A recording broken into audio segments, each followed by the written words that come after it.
Poder, irmão. Poder.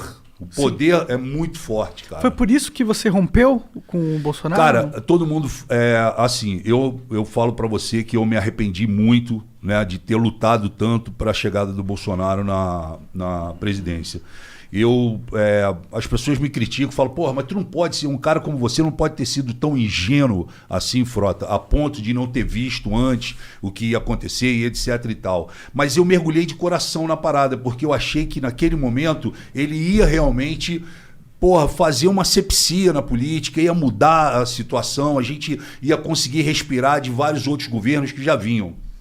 E eu não tive assim uma briga com ele.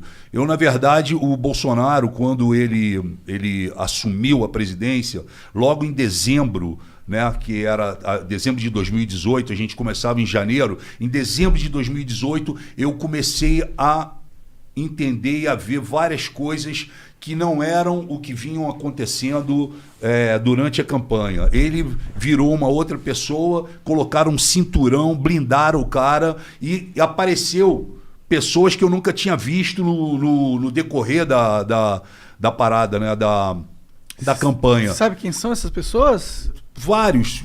Apareceu um monte de militar, apareceu um monte de cara de terno, apareceu gente de tudo que foi lado e blindaram o Bolsonaro. E a cena marcante, onde eu comecei a ficar, sabe, assim, pensando, foi quando eu estava no Banco do Brasil, onde foi a transição do governo Temer para o governo Bolsonaro. E aí, lá para as 2 horas da tarde, abriu a porta do corredor, entrou vários militares e o Bolsonaro no meio, um monte de cara de terno. E o Bebiano, que morreu de infarto. O Bebiano, as pessoas podem criticar, falar o que quiser, mas o Bebiano, meu irmão, ele ficou 26 horas da vida dele por dia, durante 5 anos, do lado do Bolsonaro. Se tem alguém que ajudou o Bolsonaro, empurrou o Bolsonaro, tirou vários BOs da frente a nível jurídico e o caramba, segurou a parada, foi o Bebiano. E o Bebiano morreu, muita gente acha estranha essa morte dele, né? A gente conversou com o André Marinho, ele mostrou um vídeo aqui no Flow do Bebiano. Um cara forte pra caralho, grande, entendeu? E aí, eu encontro o Bebiano, e aquelas pessoas todas que foram entrando para umas salas. Era um corredor enorme, todo mundo entrou e ficou o Bebiano parado no corredor. Aí eu cheguei pro Bebiano e falei, e aí, Bebiano, tá tranquilo? Ele falou, tô. Falei, pô, e aí, onde é a tua sala? Ele falou, pô, não tem sala. Eu falei, como tu não tem sala? Ele falou, pô, eu não tenho sala e não sei o que eu vou fazer ainda no governo. Tu acredita, Frota? Eu falei, pô, não acredito. Pra mim, tu ia ser o cara, pô, tu ia ser o líbero da parada. Tu ajudou o cara a sentar nessa cadeira. Pra mim, tu era o líbero. Tu não precisava nem ter cargo. Sim, tu era o cara que ia chegar, Bolsonaro, é o seguinte, tô precisando coordenador disso. Ali. Um coordenador, né? Ele falou, pois é, mas não tenho. E eu tô achando muito estranho as coisas, Frota, porque começaram a me tirar de reuniões, eu não sei para onde eu vou, sabe? Aí tentaram acochambrar ele ali na Secretaria-Geral da Presidência, enfim. Mas qual que era o problema com o Bebiano em si?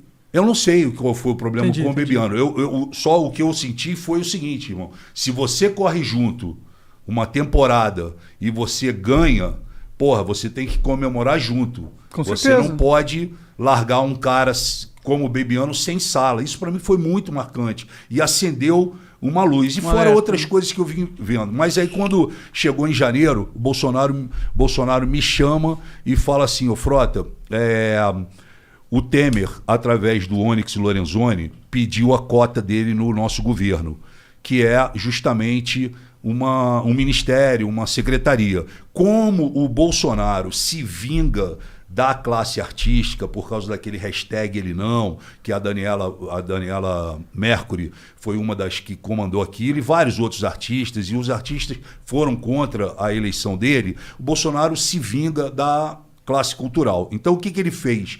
Ele, assim que ele assumiu, que ele sentou na cadeira, ele tirou o Ministério da Cultura e transformou numa Secretaria de Cultura. Ele já diminuiu ali. E aí, como o Temer tinha pedido ao Onyx uma fatia, Bolsonaro chegou para mim, e eu tenho gravado isso, que dia eu posso até mandar para vocês, o Bolsonaro, o Onyx chega e fala, ó, precisa colocar o Osmar Terra em algum lugar. E aí o Bolsonaro coloca o Osmar Terra na Secretaria de Cultura, sendo que o Osmar Terra nunca pô, fez nada pela cultura do país. E aí o Bolsonaro me chama e fala, Frota, é o seguinte, não gosto do Osmar Terra, ele não vai fazer nada pela cultura, mas eu preciso o seguinte, embaixo da secretaria, do secretário de Cultura, tem 6 secretarias importantíssimas para o fomento da cultura no país. Lei Rouanet, direitos autorais, praças públicas, monumentos e etc., diversidade, audiovisual e não me lembro agora qual que é a outra. São 6. Então o Bolsonaro chegou para mim e falou, pô, Frota, vê se você pode ajudar o Osmar Terra e monta para mim esse cinturão embaixo dele. Então eu fui para campo, eu conheço muita... Antes de continuar, só que eu tenho uma dúvida nessa sua história. Por que o Temer poderia pegar uma parte dele? Porque isso é um jogo político, né? MDB é um jogo político. É o Temer pegando a cota do MDB. Do MDB. Entendi. É isso. Entendi. Se eu não expliquei... Os partidos, é que eu não entendo muito. Os partidos, quando fecham, pô, vamos eleger o Monark. Vamos eleger o Monark? Então tá, Monark, a hora que você sentar, nós vamos te colocar lá, mas a hora que você sentar lá é o seguinte, ó, nós queremos essa secretaria aqui. Entendi. Tá fechado?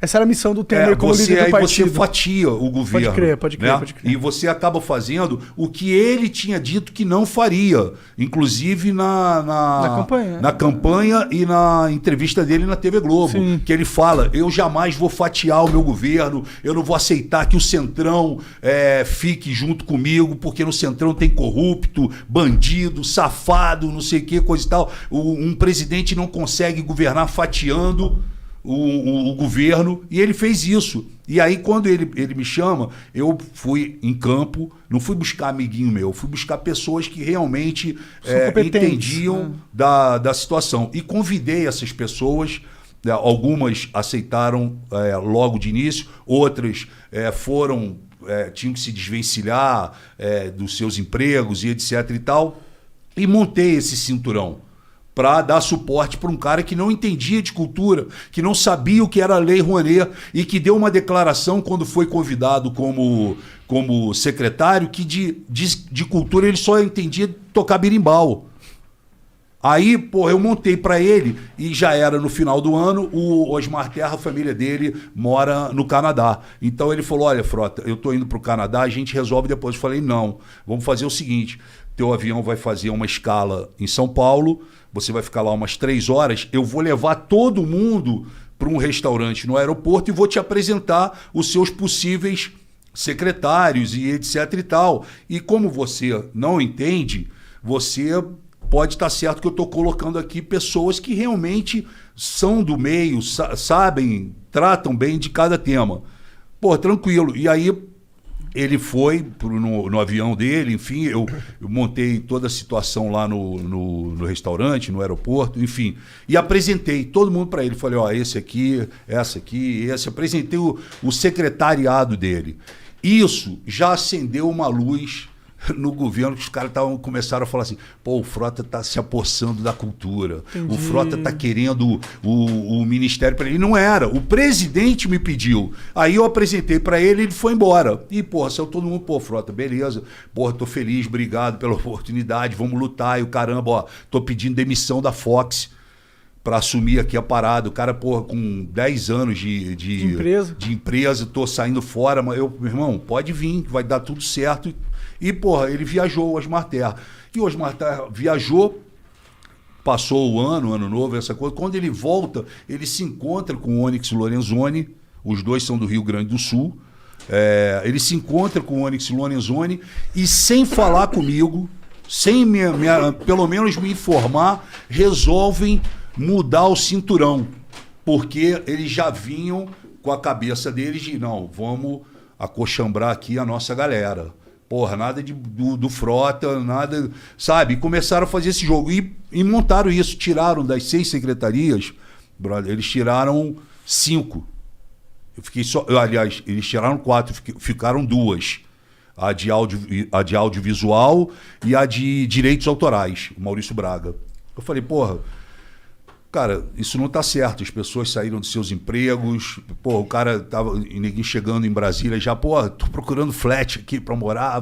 Porra, mas ninguém ainda me ligou pra fazer crachá, ninguém me ligou. Não, vai ligar, calma. E aí, de repente, eu vejo no jornal, fui informado pelos jornais, que, porra, tava montada uma outra pá, vamos chamar assim.